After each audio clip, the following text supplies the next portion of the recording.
పస్కా పండుగ ఆచరించి యెహోవా బలిపీఠము మీద దహన బలులను అర్పించుట చేత ఆ దినం ఏమీ లోపం లేకుండా యెహోవా సేవ జరిగేను. ప్రార్థన చేసుకుందాం. దయగలిగిన తండ్రి, దయగలిగిన దేవా, నిత్య నివాసి, నిన్న నేడు నిరంతరం ఎన్నడూ మారని దేవా, మార్పు లేని దేవా, మీకెంతో వందనాలు, స్తుతులు, స్తోత్రాలు. శ్రేష్టమైన ఘనమైన మీ యొక్క గొప్ప నామాన్ని బట్టి ప్రభా మీకెంతో వందనాలు, స్తుతులు, స్తోత్రాలు. మా రక్షకుడు మీ ప్రియ కుమారుడు ప్రభు యేసుక్రీస్తు వారి గొప్ప నామం ఎంతో శక్తి కలిగినది, ఎంతో బలమైనది ప్రభా. మీ నామాన్ని స్మరించుకోవడానికి మేము ఏపాటి వారిని ప్రభా తండ్రి, మీ యొక్క కృపను బట్టి, మీ యొక్క కనికరాన్ని బట్టి, మీ యొక్క ప్రభా తండ్రి జాలిని బట్టి, దయను బట్టి ప్రభా తండ్రి ఈరోజు మేమందరం కూడా మోకరించున్నాం. ఆ రీతిగా తన సంఘముగా, మీ సంఘముగా ప్రభా తండ్రి ఏర్పడ్డాయి కలిసి ప్రభా అబ్బా నాయన పిలవడానికి ఇచ్చిన గొప్ప ధన్యతను బట్టి మీకు ఎంతో వందనాలు, స్తుతులు, స్తోత్రాలు. ఆ రీతిగా ప్రభా తండ్రి నేను చదువుకున్న లేఖన భాగాన్ని మీరు దీవించండి, ఆశీర్వదించండి, పంచిపెడతారండి. మీ దాసుడు ఎందుకు పనికిరాని వాడు ప్రభా తండ్రి, నేను మీ సంఘానికి కావాల్సిన ప్రభా మీ వర్తమానంలో ప్రభా తండ్రి మీరు దయచేయమని బతిలాడుకుంటున్నాను. కనుకరించండి ప్రభా తండ్రి, మీ దాసుని మరుగుపరుచుకోండి ప్రభా. మీ దాసునికి తండ్రి నేను అయ్యా మీరే జ్ఞానం ఇస్తూ నడిపిస్తున్న బతిలాడుకుంటున్నాను. కనుకరించండి, కృప చూపించండి, దయ చూపించండి. చేరి వచ్చిన ప్రతి బిడ్డను బట్టి మీకు ఎంతో వందనాలు ప్రభా. రావాల్సిన ఇంకా తండ్రి పిల్లల్ని తండ్రి సకాలంలో త్వరగా తీసుకురామని బతిలాడుకుంటున్నాను. సహాయపడమని నన్ను నేను తగ్గించుకుంటూ మిమ్మల్ని హెచ్చిస్తూ మా ప్రభు మా రక్షకుడు ప్రభు యేసుక్రీస్తు వారి శ్రేష్టమైన నామమును స్తుతిస్తూ ప్రార్థిస్తూ బతిమలాడి వేడుకుంటున్నాను తండ్రి. ఆమేన్.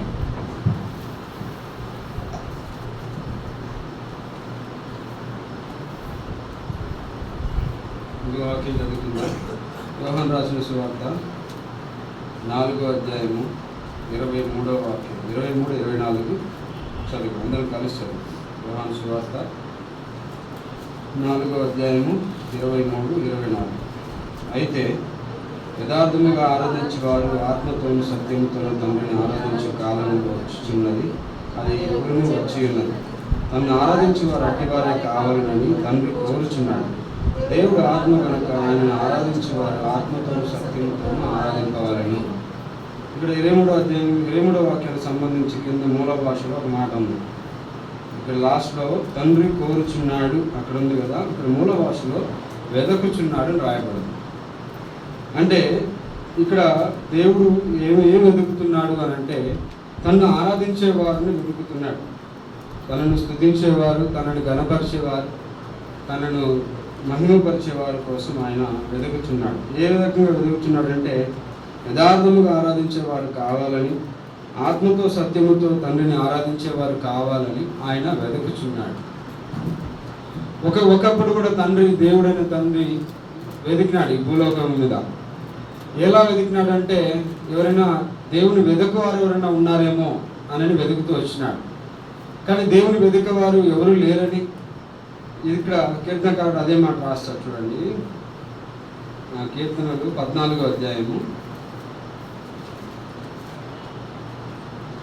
2-3 వాక్యాలు చదువుతున్నారండి.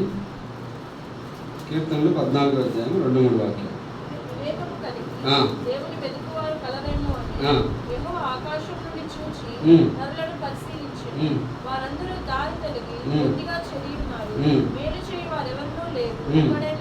ఒక్కడైనా లేడు. చాలా. ఇదే మాట రోమీయులకు రాసిన పత్రిక 3వ అధ్యాయంలో ఆయన అపోస్తలుడైన పౌలు రాస్తాడు. ఇంకా కొంచెం క్లారిటీగా రాస్తాడు ఆయన. రోమీయులకు రాసిన పత్రిక 3వ అధ్యాయము 11 చదువుమా. నీతిమంతుడు లేడు, ఒకడును లేడు, గ్రహించువాడు ఎవడును లేడు, దేవుని వెతుకువాడు ఎవడు లేడు, అందరూ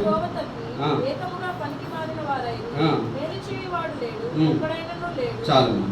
ఇక్కడ దేవుడు ఒకప్పుడు వెతుకుతూ వచ్చినాడు. నీతిమంతుడు ఎవరైనా ఉన్నారా, దేవుణ్ణి వెతకేవారు ఎవరైనా ఉన్నారా అని చెప్పి పైనుంచి ఆకాశం నుంచి తన కన్నులు పెట్టి ఈ లోకంలో క్రింది చూసినప్పుడు ఒకడును లేడంట. ఎవరు లేరు, అందరూ దారి తప్పి తొలగిపోయి అందరూ కూడా పాపంలో చెడిపోయినారు. అందరూ కూడా ఎఫెసీ రాసిన పత్రికలు ఇదే పౌలు గారు రాస్తారు, అపరాధములతోనూ పాపములతోనూ సచ్చిన వారై ఉండగా. ఇంకా కీర్తనకారుడు రాస్తాడు 86వ కీర్తన ఇంకో మాట రాస్తాడు చూడండి. 86వ అధ్యాయము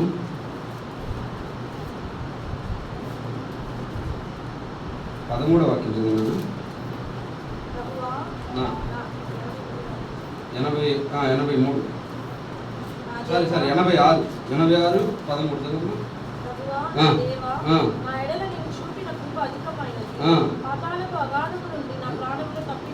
చూడండి, పాతాళపు అగాధము నుండి నా ప్రాణమును తప్పించి ఉన్నావు.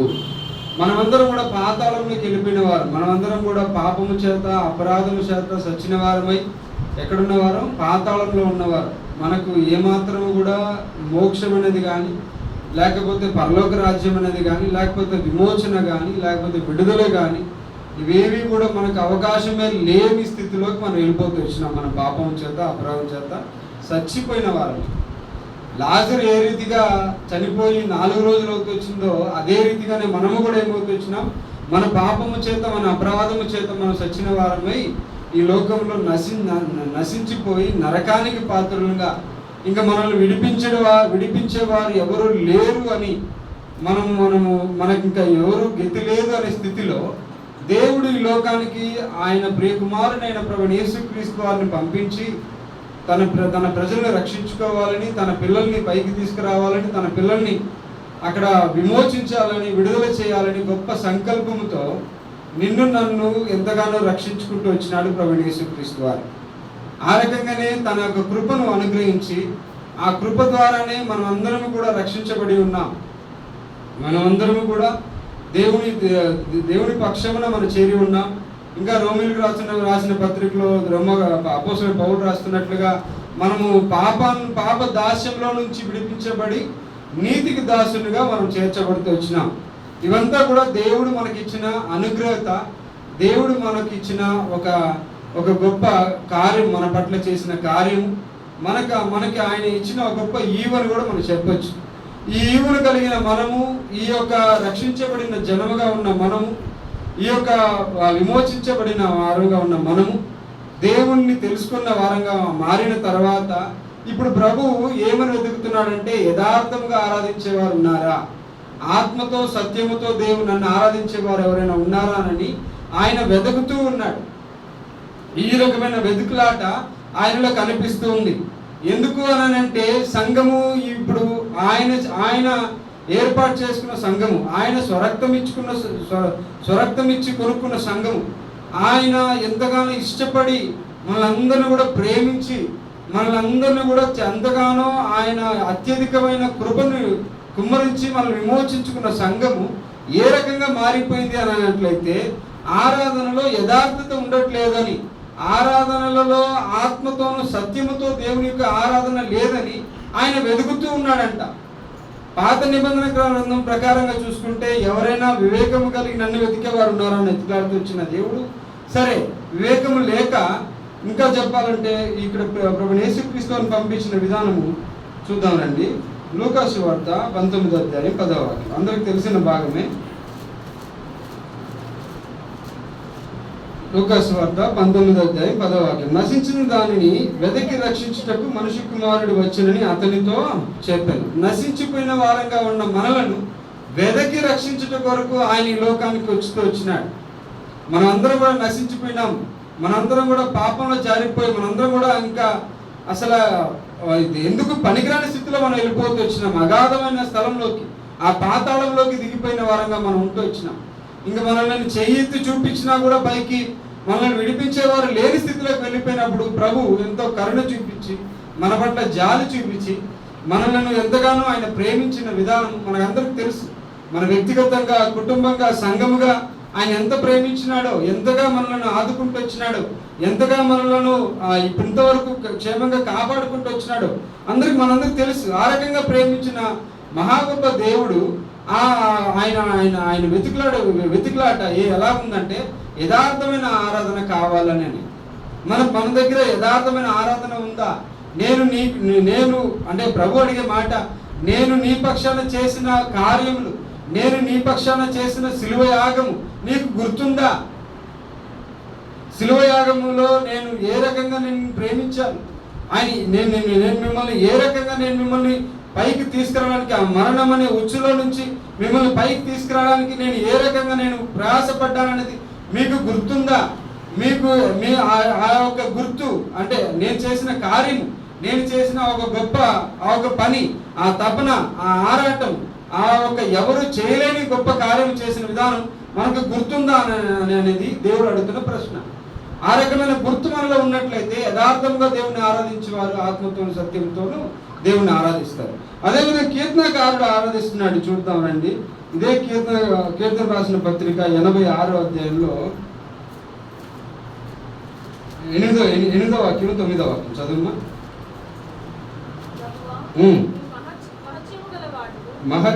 మహత్యము గలవాడవు, చేయవాడు, నీవే అద్వితీయ దేవుడు ప్రభువా, లేవు. చాలా ఇక్కడ కీర్తనకారుడు అంటాడు, దావీదు మహారాజే, ఇది దావీదు కీర్తనే. ఈ దావీదు మహారాజు అంటాడు, ఏమంటాడంటే, ప్రభువా నీవు మహత్యము గలవాడు, ఆశ్చర్య కార్యములు చేయవాడు. ఆయన మహత్యము కార్యములను బట్టి మనం రక్షించబడ్డాం, ఆయన ఆశ్చర్య కార్యములను బట్టే మనం విమోచించబడ్డాం. ఆయన అద్వితీయ దేవుడుగా, ఆయన తప్ప వేరే దేవుడికి ఎవరు లేరు అని క్లారిటీ ఇక్కడ దావీదు మహారాజు రాస్తున్నాడు. అదే రకంగా 9వ వాక్యంలో రాస్తున్న మాట ఏంటంటే, ప్రభువా దేవతలలో నీ వంటి వాడు లేడు, నీ కార్యములకు సాటిన కార్యములు లేవు.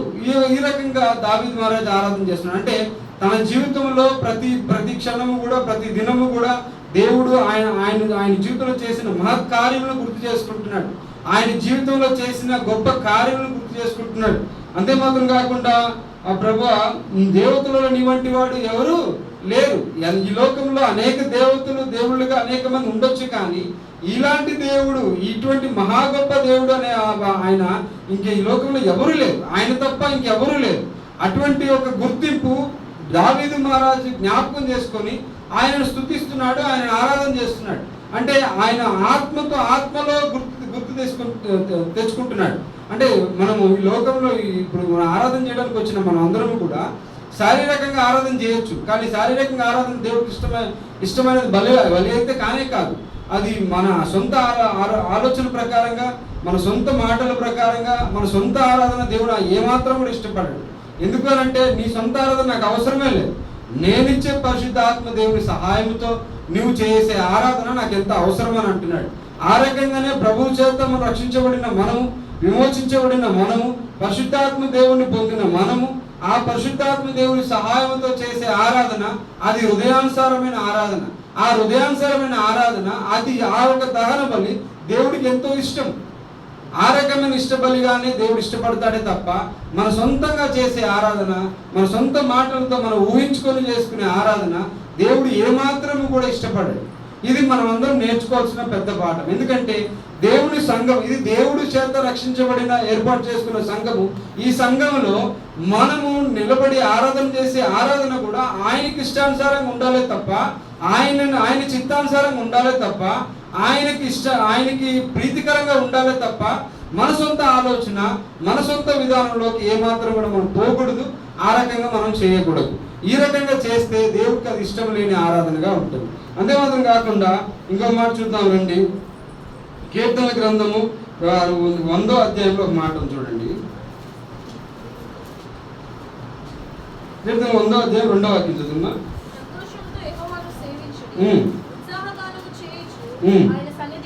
చాలు. సంతోషంతో యెహోవాను సేవించుడు. యథార్థమైన ఆరాధన చూసాం. అదే రకంగా ఆత్మతోను సత్యముతోను దేవుణ్ణి ఆరాధన చేసే విధానం చూసాం. ఇప్పుడు ఇంకొక రకమైన ఆరాధన ఏంటంటే సంతోషముతో దేవుణ్ణి ఆరాధించాలి. మనకు సంతోషం లేకుండా మన దిగులతో, మనకున్న బాధలతో, మనకున్న కష్టాలతో, మనకున్న ఇంకా రకరకాలైన ఏవైతే సమస్యలు ఉన్నాయో ఆ సమస్యలను జ్ఞాపకం చేసుకుంటూ మనం దేవుణ్ణి ఆరాధన చేయలేము. ఆ రకమైన ఆరాధన కూడా మన దేవుడికి చేయలేము, అది ఆయన స్వీకరించడు. సంతోషమైన ఆరాధన ఏంటి? ఆ సంతోషం అంటే మనం పాపంలో నుంచి విడిపించబడ్డాం, మనము శాపంలో నుంచి విడిపించబడ్డాం, నరకంలో నుంచి విడిపించబడ్డాం. అది మొట్టమొదటిగా మనకి పెద్ద ఇంకా చెప్పాలంటే పెద్ద ఆశీర్వాదం. ఎందుకంటే ఈ లోకంలో మనకు అనేక కష్టాలు ఉండొచ్చు, బాధలు ఉండొచ్చు, శ్రమలు ఉండొచ్చు, ఏమైనా ఉండొచ్చు. కానీ వాటిని గుర్తు చేసుకొని మనము ప్రభు దగ్గరికి మనం ప్రార్థన పూర్వకంగా మనం వెళ్ళొచ్చేమో కానీ దేవుని ఆరాధన చేసే విషయంలోకి వచ్చేటప్పుడు ఆ శ్రమలను బట్టి, ఆ బాధలను బట్టి, ఆ కష్టాలను బట్టి మనం శోకంగా ఉండి దేవుని ఆరాధన చేయకుండా పోవడం అనేది కరెక్ట్ కాదు. ఖచ్చితంగా దేవుని ఆరాధన చేయాలి, అందరూ చేయాలి. ఎట్లా ఆరాధన చేయాలి అంటే, నన్ను విడిపించిన దేవుడు, నా పాపంలో నుంచి, నా శాపంలో నుంచి, నా మరణంలో నుంచి, నేను చనిపోయిన విధానంలో నుంచి, ఆ స్థితిలో నుంచి నన్ను బయటికి తీసుకొచ్చిన విధానం ఒకసారి గుర్తు చేసుకున్నప్పుడు అది గొప్ప సంతోషం. అది ఎందుకంటే సిలువ యాగము ఎవరు చేయలేని గొప్ప కార్యం. అది ఎవరి వల్ల కాదు. ఆ సిలువ యాగం అనేది నీకు నాకు ఇవ్వబడిన గొప్ప ఆశీర్వాదం. ఇదే సిలువ యాగం అనేది పాత నిబంధన గ్రంథంలో ప్రకారం చూసుకుంటే ఆ ప్రజలకి లేదు, కానీ మనకి ఇవ్వబడింది. ఆ సిలువ యాగం ద్వారా మనల్ని విమోచించడానికి దేవుడే మన దగ్గర దిగి వచ్చినాడు. పాత నిబంధన కాలం ప్రకారంగా చూసుకుంటే అక్కడ ఇంకా చెప్పాలంటే అక్కడ గుడారం వేయబడింది, అక్కడ దేవుని మందసం ఏర్పాటు చేయబడింది. ఆ రకంగా దేవుడు వాళ్ళని సంధిస్తూ వచ్చినాడు. కానీ నిన్ను నన్ను సంధించిన విధానం అలా కాదు, నిన్ను నన్ను తీసుకొచ్చుకున్న విధానం అలా కాదు.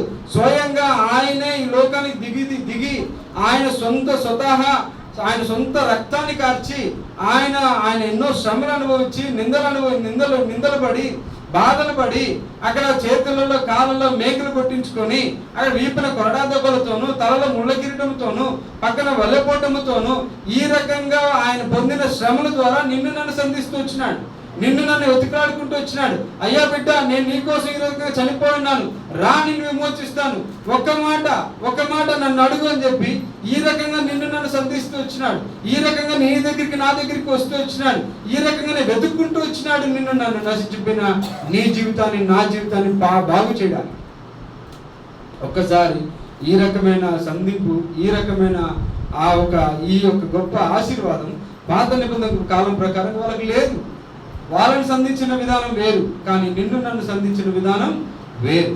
అందుకనే ప్రభు అడుగుతున్నాడు ఈరోజు ఈ యొక్క నూతనమైన ఆరాధన, ఇంకా చెప్పాలంటే యథార్థవంతమైన ఆరాధన, ఇంకా చెప్పాలంటే ఆత్మతో సత్యంతో ఉండే ఆరాధన, ఇంకా చెప్పాలంటే సంతోషంతో ఉత్సాహగానం చేసే ఆరాధన.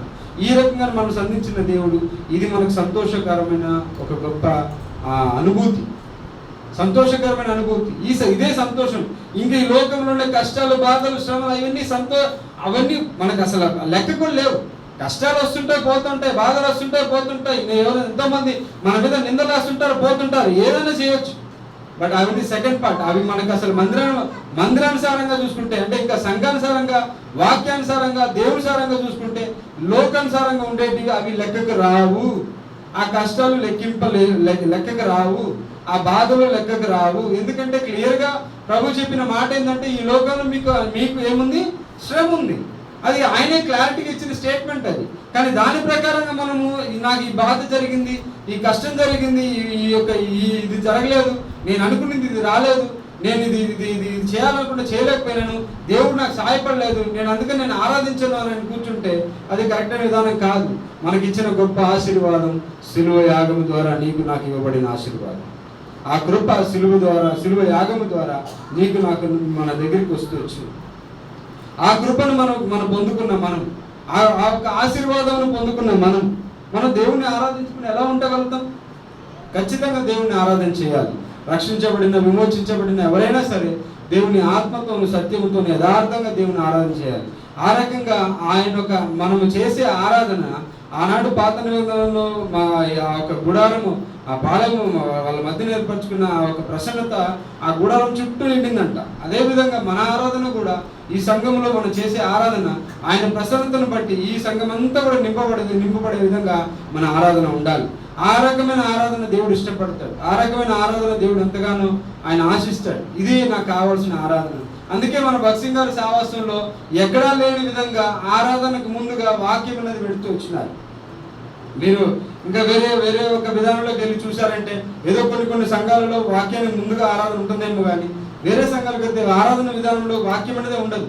డైరెక్ట్ వాళ్ళ ఆరాధనలోకి వెళ్ళిపోతారు. వాళ్ళ యొక్క విధానంలో కంటే వాళ్ళు తప్పుగా నేను చెప్పట్లేదు, కానీ బట్ మనకి ఏర్పరచబడిన సంఘం, మన సహవాస ప్రకారంగా మనకి దేవుడు ఇస్తున్న దేవుడి ద్వారా ఏర్పరచబడిన విధానం చూస్తే ఆరాధనకు ముందు, మనం చేసే ఆరాధనకు ముందు వాక్యం అనేది ఉంది. ఎందుకంటే వాక్యానుసారమైన ఆరాధన దేవునికి ఇష్టం. ఈ వాక్యాన్ని అది కూడా ఏంటంటే ఈ వాక్యం అనేది దేవుడే కాబట్టి ఆయన ఇష్టానుసారమైన ఆరాధన ఆయన కోరుకుంటున్నాడు కాబట్టి ఆయన ఆయన ఆయన ఏ రకంగా ఆయన ఎదురు చూస్తున్నాడో ఆ ఆరాధనను గుర్తించి చేయడం అనేది దేవునికి మనం అర్పించే ఒక బలులకి ఎంతో ఎంతో వాల్యూ ఉంటుంది. ఆ రకంగా మనం గుర్తించి చేయలేని ఆరాధన ఏమాత్రం కూడా అక్కడ సరికాదు, ఏమాత్రం కూడా అక్కడ కరెక్ట్ కాదని దేవుని వాక్యం సెలవిస్తుంది. అదేవిధంగా ప్రకటన గ్రంథంలో 7వ అధ్యాయం 9వ వాక్యంలో మాట రాయబడి చూడండి.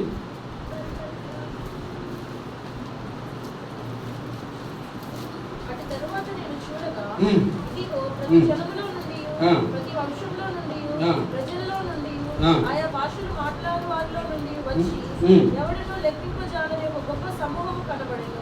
వారు తెల్లని వస్త్రములు ధరించుకున్న వారై ఖర్జూరపు మంటలు చేత పట్టుకొని సింహాసనం ఎదుట గొర్రెపిల్ల ఎదుటను నిలువబడి సింహాసనాసీనుడైన మా దేవునికి నీ గొర్రెపిల్లకును మా రక్షణకై స్తోత్రమని మహాశబ్దముతో ఎలుగెత్తి చెప్పి. ఇక్కడ చూడండి, ప్రతి జనంలో నుండి, ప్రతి వంశంలో నుండి, ప్రజల నుండి, ఆయా భాషలు మాట్లాడే వారిలో నుండి వచ్చి ఎవడును లెక్కింపజాలని ఒక గొప్ప సమూహం.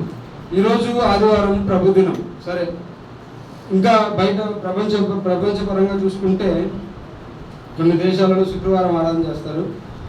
ఇట్లా ఆయా భాషల వారు, ఆయా జాతుల వారు ఈ రోజంతా కూడా ప్రపంచవ్యాప్తంగా ఆరాధన చేస్తారు. ఈ దేవునికి అర్పించే ఆరాధన విధానాలు మనం కూడా అనేక సంఘాలు ఉన్నాయి.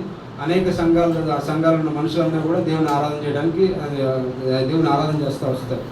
కానీ ఆరాధన చేసే గుంపులలో మనల్ని కూడా చేరుస్తూ వచ్చినాడు. మనం తెలుగులో ఆరాధన చేస్తున్నాం. ఇటు తమిళనాడు పోతే వాళ్ళు తమిళ్లో ఆరాధన చేస్తారు. ఇటు మన ఇండియాలో ఉన్న అనేక రకాల భాషలను బట్టి దేవుడు ఏర్పాటు చేసిన సంఘాన్ని బట్టి ఆయా భాషలతో కూడా మనల్ని ఏం చేస్తూ వచ్చినాడు, సావాసం అంటే జతపరుస్తూ వచ్చినాడు.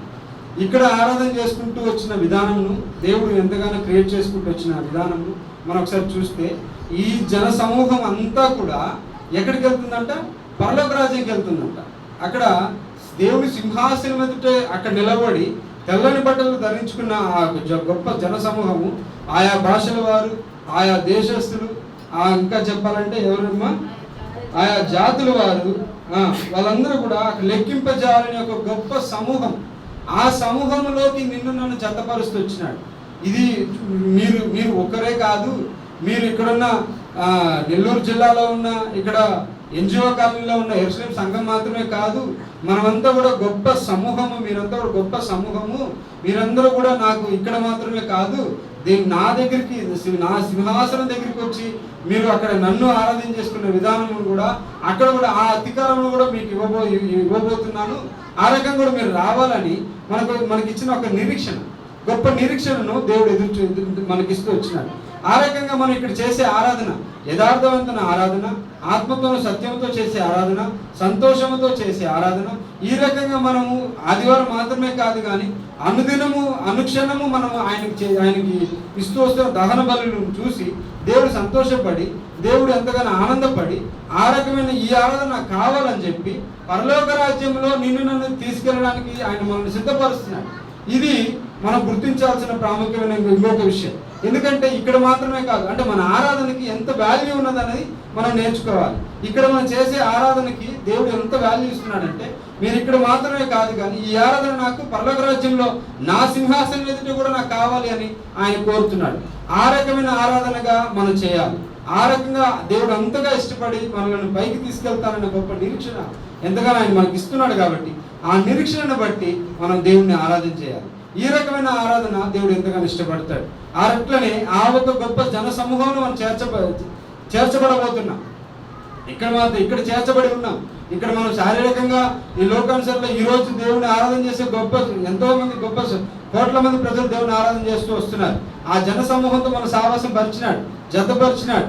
ఓకే, కానీ ఈ సావాసం ఈ జత ఇక్కడితో మాత్రమే కాదు, మన పరలోక రాజ్యంలోకి కూడా దేవుని ఎదుట అక్కడ సింహాసనం ఎదుట నిలబడి అక్కడ దేవుని ఆరాధన చేసే విధానం అక్కడ కూడా తీసుకెళ్లే ఒక గొప్ప ఆరాధనగా మన ఆరాధన ఉండాలి. ఆ రకమైన ఆరాధన దేవుడు ఎంతగానో ఇష్టపడతాడు. ఆటి ఆరాధన చేసిన వారంగా మనము ఎంతగానో ధన్యులమవుతాం.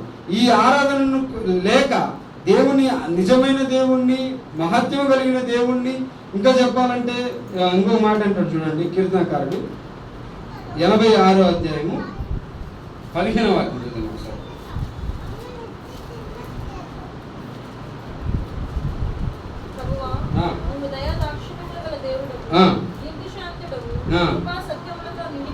చూడండి, ప్రభువా నీవు దయాదాక్షిణ్యులు గల దేవుడు, దీర్ఘశాంతుడు, కృపాసత్యములతో నిండినవాడు.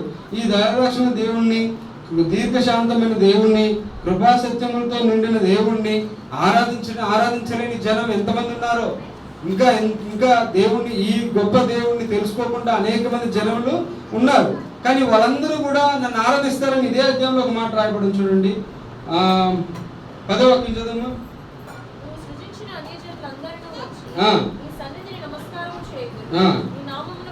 నీ నామమును కనపరదు. నీవు సృజించిన అన్ని జనులందరూ, వాళ్ళందరూ కూడా వస్తారు. కానీ మనము చేసే ఆరాధనను బట్టి అన్ని జనులు వస్తారు.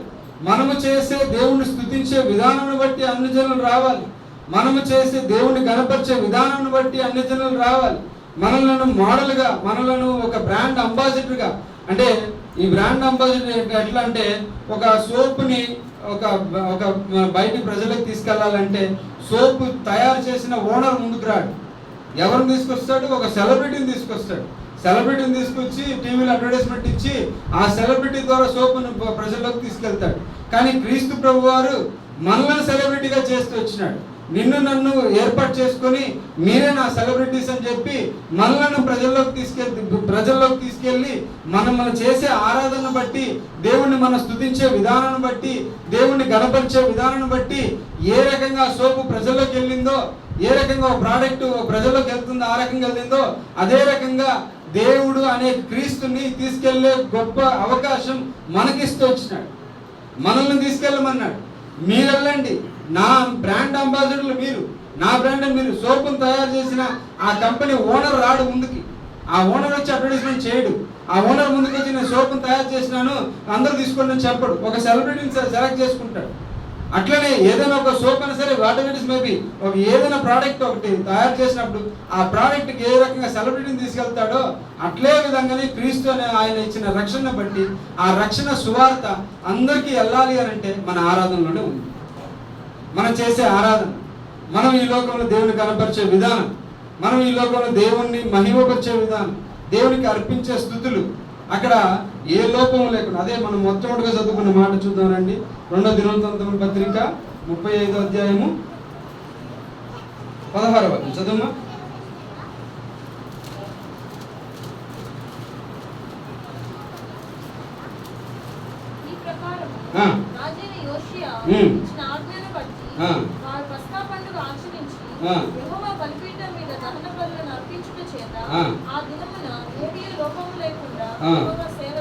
ఏమీ లోపము లేకుండా దేవుడు మనకి ఇచ్చిన గొప్ప నిరీక్షణను బట్టి, దేవుడు మనకి ఇచ్చిన రక్షణ బట్టి, దేవుడు మన కోసం చేసిన ఆ యొక్క శిలువ యాగ కార్యక్రమాలను బట్టి, ఆ మహత్ కార్యములను బట్టి, ఆ యొక్క ఆశ్చర్య కార్యములను బట్టి, వీటన్నిటిని బట్టి మనము చేసే ఆరాధనలో ఏ లోపము ఉండకూడదు. ఏ రకంగా కూడా దేవుడు అసంతృప్తిలోకి వెళ్ళకూడదు. దేవుడు మనకి చేసిన ప్రతి కార్యం పుట్టుక నుంచి ఈ రోజుకి వరకు మనకందరికీ గుర్తు ఖచ్చితంగా ఉంటుంది. ఎందుకంటే నా జీవితంలో ఎన్ని మేలు చేసినాడని ప్రతి ఒక్కరికి గుర్తుంది.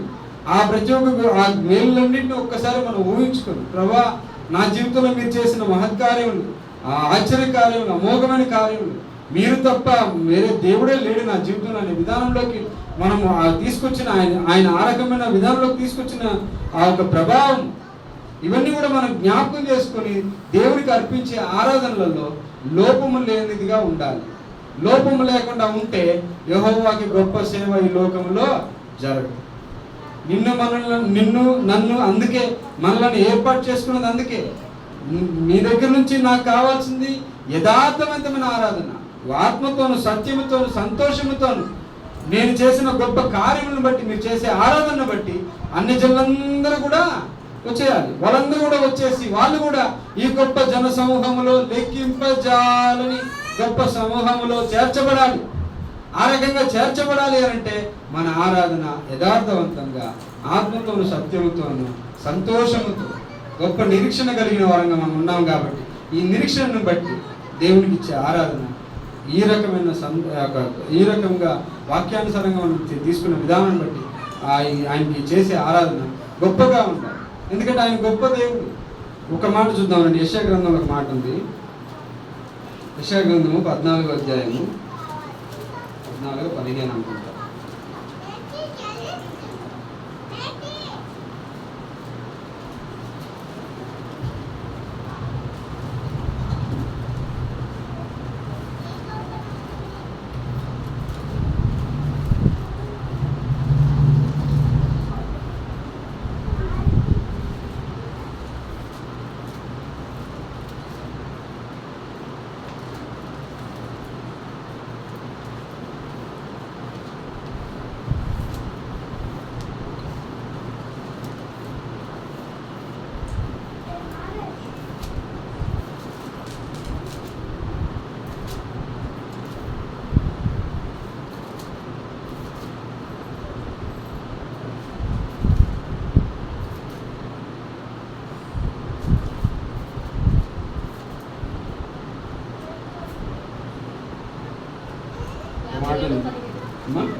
కాదు అంటే ఆయన ఆయన ఆయన ఆయన ఆయన ఒక ఆయన కొలతని మొదటి వాక్యంలో నా డైలీ పోషన్ చదివాను.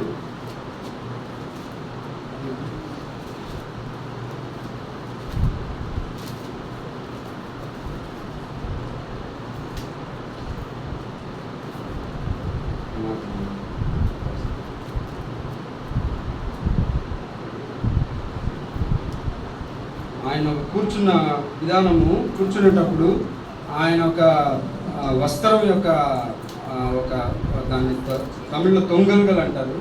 ఆ వస్త్రం యొక్క తొంగలు ఏంటంటే దేవుని మందిరాన్ని కప్పిందంట. అది నేను మా ఇంట్లో కూడా ఆ మాట నేను మా ఇంట్లో చదివినాను. నేను దేవుడు ఆయన హైట్ ఎంత పెద్ద చదవక్క ఒకసారి. అదే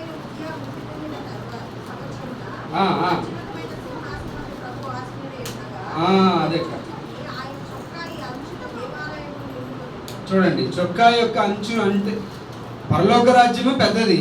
పరలోక రాజ్యంలో ఆ పెద్ద పరలోక రాజ్యంలో ఆయన కూర్చునేటప్పుడు ఆయన చొక్కా అంచు అంట ఆ పరలోక రాజ్యంలో మందిరం అంతా కూడా నింపేసిందంట. అప్పుడు పరలోక రాజ్యం పెద్దదన్నప్పుడు ఆయన ఎంత పెద్దవాడో, ఎంత గొప్ప దేవుడో కదా. అంటే ఆయన ఒకసారి మనం ఊహించుకుంటే, ఆయన ఆకారాన్ని మనం ఊహించుకుంటే అప్పుడు ఆయన ఎంత పెద్దవారు. ఈ లోకంలో ఉన్న సమస్తము అన్ని 9 ప్లానెట్స్, నక్షత్రాలు, ఈ కూటములు ఇవన్నీ కూడా ఏంటంటే ఆయన కాళ్ళ కింద చిన్నవిగా కనిపిస్తాయి. అప్పుడు ఆయన ఆకారం ఎంత పెద్దది. ఆకాశము నా సింహాసనం, భూమి నా పాదపీఠమని అన్నారు దేవుడు. ఆకాశం మీద కూర్చొని దేవుడు ఆయన కూర్చున్నప్పుడు చొక్కా అంచు అంటే ఈ కార్నర్ అనుకున్నాం. ఈ కార్నరు ఆ మందిరంని కప్పిందంట. యెషయా చూసినాడు, ఆ ఒక దర్శనాన్ని చూస్తున్నాడు, కప్పిందంట. కప్పినప్పుడు నేను ఆలోచన చేసింది ఏంటంటే, ఆయన కూర్చున్నప్పుడు అంచు మందిరాన్ని కప్పిందంటే, పరలోక రాజ్యాన్ని కప్పిందనంటే అప్పుడు ఆయన ఎంత పెద్దవాడు. ఊహకి అందని మహా గొప్ప దేవుడు. ఆ దేవుణ్ణి ఆరాధన చేసే భాగ్యం మనకు వచ్చింది. ఈ భాగ్యాన్ని మనం చక్కగా ఈ భాగ్యాన్ని మనం నిర్వర్తించుకోవాలి. ఇది దేవుడు మనకిచ్చిన గొప్ప అవకాశము, భాగ్యము, ధన్యత, ఆశీర్వాదం ఎన్నున్నాయి. ఇటువంటి ధన్యత, ఆశీర్వాదం, భాగ్యం ఇంకెవరికి చాలామంది దక్కన బయట చాలామంది ఉన్నారు. వాళ్ళందరూ రావాలి అంటే మన దగ్గరికి మనం చేసే ఆరాధన బట్టి వాళ్ళు వస్తారు. మనం గణపరిచే విధానాన్ని బట్టి వాళ్ళు వస్తారు. మనం మహిమపరిచే విధానాన్ని బట్టి వాళ్ళందరూ రావాలి. ఇటువంటి గొప్ప అవకాశం మనకి ఇచ్చినాడు, గొప్ప భాగ్యాన్ని మనకి ఇచ్చినాడు. ఆ రకంగా దేవుడిని ఆరాధన చేస్తాం. ఈ భాగ్యాన్ని గుర్తించి, అయ్యో ప్రభువా, ఇంత గొప్ప భాగ్యం మీరు నాకు ఇచ్చారు, ఇంత గొప్ప ధన్యతను మీరు నాకు ఇచ్చారు, ఇంత గొప్ప ఆశీర్వాదం మీరు నాకు ఇచ్చారు. ఈ లోకానుసారంగా ఉండేటి శ్రమలు, కష్టాలు, బాధలు అవి మనకు గుర్తుకు తేవాల్సిన అవసరమే లేదు. ఎందుకంటే ప్రభుకు తెలుసు మనకి ఏం జరగద్దో, మన అంతం ఆయనకి తెలుసు. మన స్టార్టింగ్ మనం తల్లి గర్భంలో ఉండేటప్పుడు మనం రూపింపబడక మునిపే మనల్ని ఎరిగిన దేవుడు. మన గురించి సమస్తము తెలుసు. రేపు ఏం జరుగుతుందో ఆయన బాగా తెలుసు. రేపు నా జీవితంలో ఏం జరగాలని ఆయనకు తెలుసు. అది ఖచ్చితంగా ఆయన చేయాల్సి జరగాల్సింది ఆయన ఖచ్చితంగా ఆయన అనుమతిస్తూనే ఉంటాడు. కానీ అవన్నీ మనం లెక్క చేయకుండా వాటి జోలికి మనం పోకుండా, అవన్నీ ఉంటాయి కామన్, కానీ వాటి జోలికి మనం వెళ్ళాల్సిన అవసరమే లేదు. కానీ ఇది గొప్ప ఆరాధన. ఈ గొప్ప ఆరాధన చేయడానికి నిన్ను నన్ను ఎన్నుకున్నాడు. ఎంతో ఆ కాలు కింద భూమి నా పాద పీఠం ఉన్నప్పుడు నేను ఆలోచించే ప్రభు దగ్గర, ప్రభు నీ కాళ్ళ కింద కనబడిన దుమ్ము ఉంటే దుమ్ములాగా ఉంటాం కదా. నేను కనబడి దుమ్మన్నా ఆ మాట కూడా ఇంకా తక్కువే, చాలా తక్కువ. అంటే ఇంకా చిన్నది, దానికన్నా కూడా ఇంకా చిన్న వాళ్ళమ్మా. కానీ మనకి ఇవ్వబడిన ఈ యొక్క గొప్ప ఒక అనుభూతి, ఈ గొప్ప ఆశీర్వాదం, ఈ గొప్ప ధన్యత, ఈ గొప్ప అవకాశం ఎవరికి ఇంకా చాలామందికి లేదు. చాలామంది చాలా దేశాల అధిపతులు, చాలామంది గొప్ప గొప్ప నాయకులు, గొప్ప గొప్ప ధనవంతులు, వాళ్ళకి ఎవరికి దక్కలేదు ఇటువంటి గొప్ప అవకాశం. కానీ మనకిచ్చినాడు. ఎందుకు పనికిరాని మనకిచ్చినాడు. మనల్ని ఎత్తుకులాడుకుంటూ వచ్చినాడు. మనల్ని నశించిన దాన్ని వెతికి రక్షించడానికి నేను నీ దగ్గరికి వచ్చినాను. నిన్ను రక్షించుకున్నా, నీకు అవకాశం ఇచ్చిన, ఇది నన్ను ఆరాధన చేసే అవకాశం. ఇది గొప్ప, ఇది ఇంకా ఎంతో వాల్యూ అయిన ఈ యొక్క వర్షిప్. ఈ వర్షిప్ని మనం కలిగి ఆ రకంగా ప్రభుని ఆరాధించగలిగితే దేవుడు ఎంతగానో సంతోషిస్తాడు, దేవుడు ఎంతగానో ఆనందిస్తాడు. ఈ రకంగా మనం ఆరాధించాలి. అందుకే దేవుడు ఎత్తుకుతున్నాడు. ఏమైనా ఎత్తుకుతున్నాడు? యథార్థంగా ఆరాధన చేసే కాలం వచ్చింది, కానీ యథార్థతోనూ ఆత్మతోనూ ఆరాధిస్తున్నారా అని వెతుకుతున్నాడంట. ప్రభు, అవును ప్రభు, మేము ఆ రకంగా ఆరాధన చేస్తున్నామని నిరూపించడం విధానమే మన దగ్గర ఉన్న ఆయుధం. అంటే ఆయుధం ఏంటంటే దేవుని వాక్యమే, ఆయన కృపను బట్టే. ఆయన లేకపోతే మనకు లేదు. ఆయన జాలి, మన మీద చూపించిన జాలి, మన మీద చూపించిన దయ, మన మీద చూపించిన కనికరం, కటాక్షం, వాత్సల్యత, విశ్వసనీయత మన మీద ఎన్ని చూపిస్తూ వచ్చినాడు. వీటన్నిటిని బట్టి మనం గుర్తు చేసుకొని, ప్రభా నేను నీకు ఇచ్చే అర్పణ ఆరాధన ఇదే ప్రభా, నీకు ఇచ్చేటప్పుడు దేవుడు ఆరాధన స్వీకరించేటప్పుడు ఆయన సంతోషంగా స్వీకరించాలి, ఆయన ఆనందంతో స్వీకరించాలి. ఎస్, నా బిడ్డ ఎంతగా నన్ను ఆరాధన చేస్తున్నాడు, యథార్థంగా ఆరాధన చేస్తున్నారు. దేవుడు సంతోషింపచేసే, దేవుడిని ఆనందింపచేసే ఆరాధన మన దగ్గర ఉన్నట్లయితే మనం ఎంతో ధన్యులం అవుతాం. ఆ రకంగా మనం దేవుడిని ఆరాధన చేద్దాం. 2 మాటలు దేవుడు దీవించి ఆశీర్వదించుగాక.